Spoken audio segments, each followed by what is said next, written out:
Dana Denha, and you're watching FYI. No matter your beliefs, Concordia University has a unique holiday celebration that melds old and new to create traditional family fun during the season of giving. A Manor Christmas was filled with pomp and grandeur. There's 3 events going on today.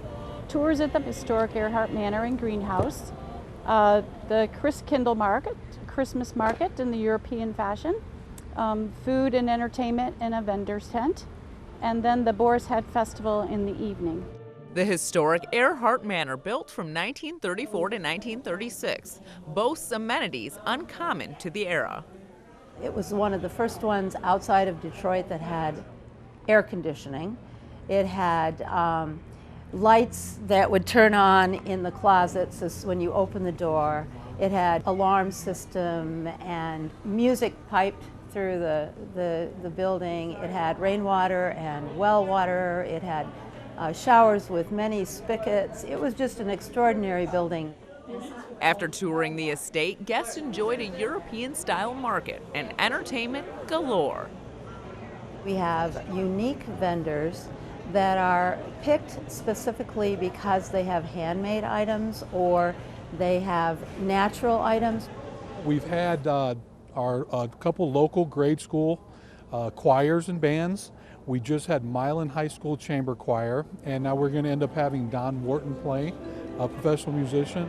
Our Boar's Head Festival, and that's an Old English festival or tradition of eating the boar, which is overcoming, a symbol of overcoming sin.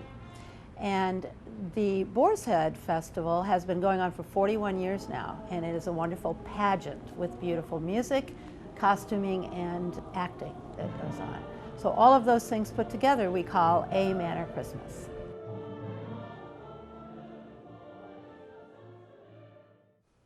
Stay tuned, and we'll be back shortly with more news and information.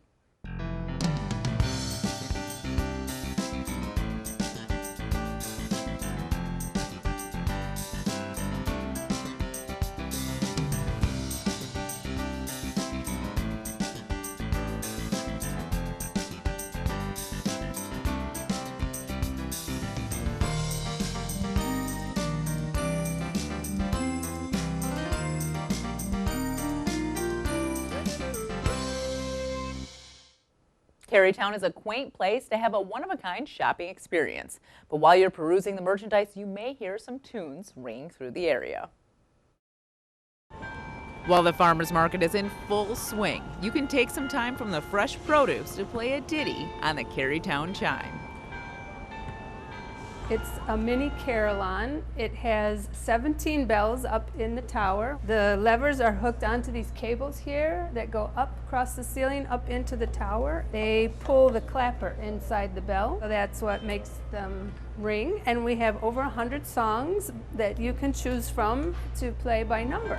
I'm here every Wednesday and Friday at noon from 12 to 12:30 for half an hour, and also Saturday mornings at 10:30 for a half an hour during the farmers market.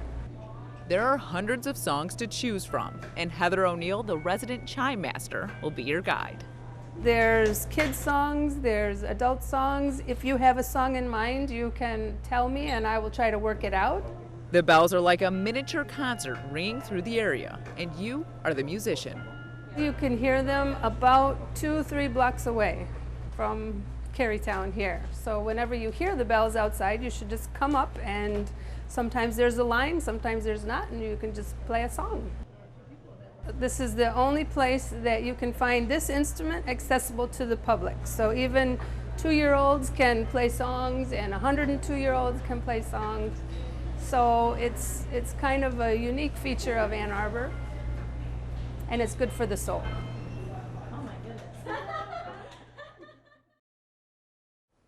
The city has a quick and easy service available to report problems that may arise throughout Ann Arbor, like potholes, streetlight repair, and trash pickup issues. Learn more about A2 Fix It in this month's City Roundup in 60.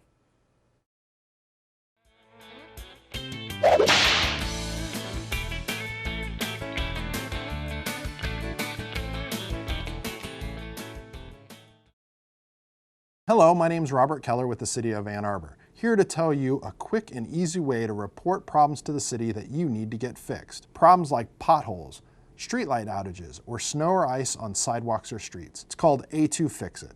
A2 Fix It is a tool you can access online. Just simply go to a2gov.org/A2Fixit or download the app for your smartphone. Now keep in mind, A2 Fix It isn't for everything. A2 Fix It isn't for emergencies, crime issues, or flooding or water problems. But for practically everything else, A2 Fix It is your best and easy way to let us know you need something fixed. Community college has numerous benefits like low tuition rates, transfer credits, and flexible schedules, just to name a few. And we have a world-class community educational institution right in our midst that will give you the support and knowledge to kickstart your career and life goals.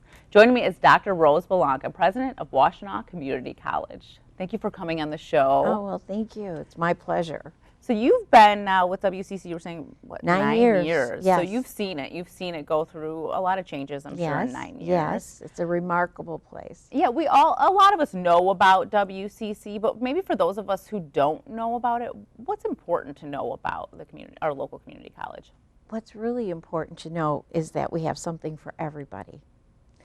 70% of our students are there to complete their first 2 years of college and then move on to a 4-year university. We also have a workforce training area of our college where we offer over 400 programs to 5,600 students that train them either in job-specific, job-ready courses, professional development, and also community enrichment. The other thing about our college is that we every year we host approximately 4,500 events on our campus. So that shows you that we are really a community-focused college and have over 90,000 visitors. Wow. But if I could just say what's really amazing about our college is that we are extremely affordable intentionally. We're accessible. We realize that the people who come to a community college have a variety of schedules. So we make sure that we have quality offerings, either online, on ground, in a traditional setting, weekend, evening, mini sessions. We have them all to fit your schedule. And then in addition to that, we also have the best faculty that we can get. And at a community college, you're not in a big lecture hall. No, you're it's a small classroom. Right, you're working with somebody who really cares about your success. So, and they're professional, they're mastered or PhD degreed individuals. And lastly, I have to say the entire college, I don't care if it's a custodian, maintenance, secretary, counselor, president, we care about you. And you care about the campus. I mean, I've had people on the show in the past where, you get beautiful campus awards and like you guys care so much about every aspect of the college. Yes, because when a person walks on that campus, a student walks on that campus, or anyone from our community, that's the way you feel welcomed. Like, wow, this is a first class community college. I like to say that we're the U of M of community colleges, and I believe that we are. Well, I mean, you mentioned, and this is sort of goes with that U of M sort of aspect of it, but you mentioned earlier that, college is very expensive. And obviously we're in a time now where college students are living in debt, like they're drowning in their debt. And it's not just here in the county, it's all over the country. Right. So you can utilize somewhere like a WCC and combat that debt for you before you even really start. Because if you're starting at a U of M, you're starting with that. Right. And when you think about it, first of all, we have one of the lowest, if not the lowest, tuition rate in the state of Michigan. So it's $95 a credit hour. $95 a credit hour. That's like, I don't even know what a university is at right now, but I'm scared to find out. In-district residents. Yeah. And so it's $95 a credit hour. And when you think about the fact that last year, U of M accepted 201 of our students after 2 years in our college, it speaks of the quality of the education. And for $95 a credit hour, but that's not all we do for affordability, because affordability we know is extremely important. The other thing that we do is we make sure that our textbook costs, you know, a textbook can cost more than a course. And so we have over 20 courses that offer something we call open education resources. And the faculty here have worked with others to create online materials and textbooks that the student can share, they can print out, they can study from their iPad without buying a textbook, and it's absolutely free. And I think that is huge, because when I think back of my own college days, sometimes you'd buy a textbook and you didn't even open it, and then when you try to resell it, it's worth like just a tiny fraction of what it was worth when you bought it. Yeah, that's pretty sad when you think about it. So we really focus on how affordable we can be in making the best thing for our students. Well, the other thing is, I feel like you guys are always sort of thinking about what's next. What does the future hold for people in the workforce? So you sort of change your curriculum to evolve with that, and you're doing that by sort of, you know, we know people are losing factory jobs to, you know, automation and all that sort of stuff. So I know you guys on campus have an autonomous vehicle. So why don't you talk about some of the new technologies that you're doing to get people prepared for what's next? Yeah, I would love to. So that's very important for us. One thing I really think is important for us to remember is I'm going to make up this number, 90%, but great majority of our students live in this county. They don't live, they don't move, they're here. They're providing the economic development of our county. So when you talk about jobs and where are they, you know, where are the shortages and where do they have to be upskilled, that's a very important consideration for us, not only for our students, but also for the well-being of our county, economic development of our county and our state and our region. So, but let me tell you what we do. First of all, we meet with CEOs regularly. And the reason we choose to meet with CEOs is because a CEO knows where they're going. They might not be there yet, but they know where they're going. So if we can meet with a CEO and they can talk to us about where they're going, that gives our faculty time to upskill, that gets us time to, you know, purchase the right equipment, get trained on the right equipment, or bring the skill sets that we need into our curriculum. So if I could just give you a couple of examples. One is like working with the CEO of hospitals. We heard about a program called sterile processing. Sterile processing is a 2-semester course, 2 semesters. And this is a need that the hospitals told us that they had. Sterile processing, 2 semesters. Students graduate making $18 to $20 an hour. Wow. Not only that, they're recruited before they even graduate. Because they really need people because they need people in that field. So immediate job, right skill, filling a need for the hospitals. Then one of my favorites, of course, is the advanced transportation. And in that, we met with, again, CEOs and area leaders asking, where do you see the region in the state of Michigan going? Where's our region going? And they said, well, it's going to be in advanced transportation, and it's going to be in healthcare and smart cities, because you know everything's now with a grid. Isn't that exciting? Yeah. It's going to be with smart cities, and it's going to include the convergence of IT into everything. Because at that time, IT was considered as something separate. But now IT is your car. Yeah. You know, it's probably the most expensive computer you have sitting in your driveway. Yeah. You know, IT is your car. Your health care is provided through IT. Yeah, I mean, IT is really in every aspect now when you think of it, yes. Right. So What happened is after we met with these CEOs and had these conversations, that's when we decided to go into the advanced transportation area, working on autonomous vehicles, lightweighting materials, and any automation, manufacturing with the integration of IT. We received a CC STEP grant from the state of $4.5 million, and the college matched it with another $4.5 million and added an additional $1 million to bring a state-of-the-art advanced transportation center. We got rid of all of the old equipment. You will not find a student in our area working on something that they're not going to find in the organization.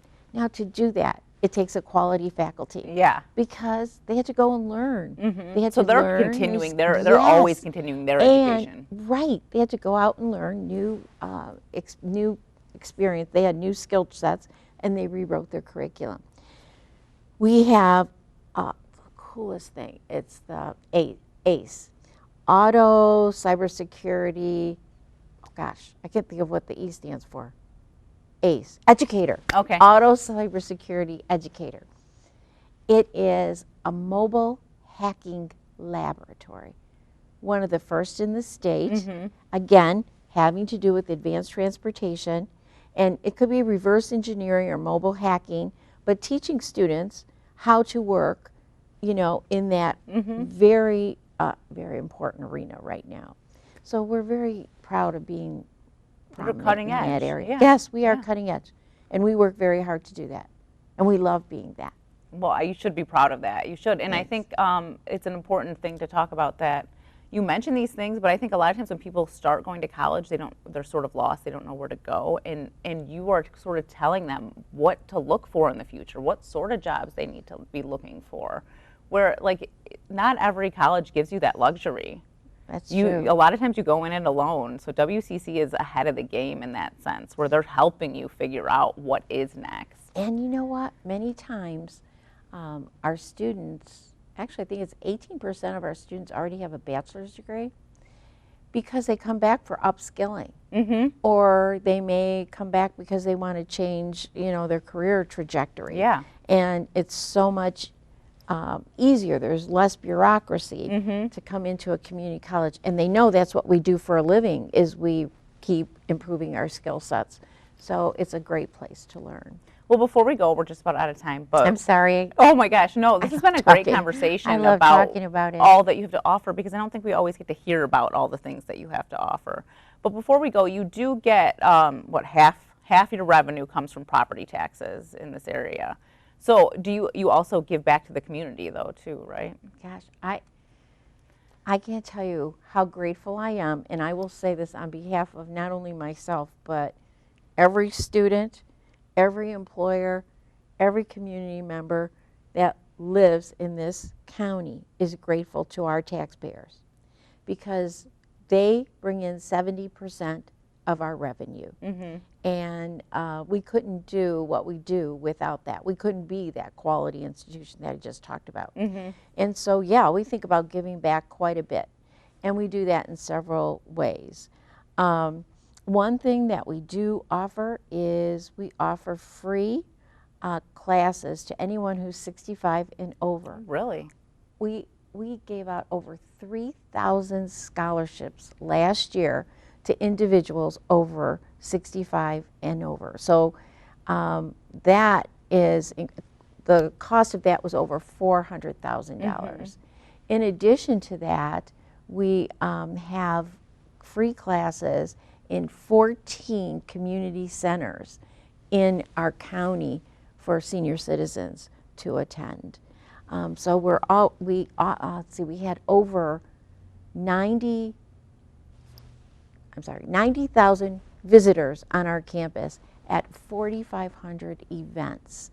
So we try to focus our energy on doing whatever we can to give back to a community that's been so generous to us. So thank you. I really do appreciate all of that. Well, thank you for coming on the show, and thank you for, all that WCC is doing. It's not just giving back to the community, it's what you're offering the community. That's the really big, most important thing. Thank you. And everyone is welcome. Every age, You know, our average age is 26, but everyone is welcome.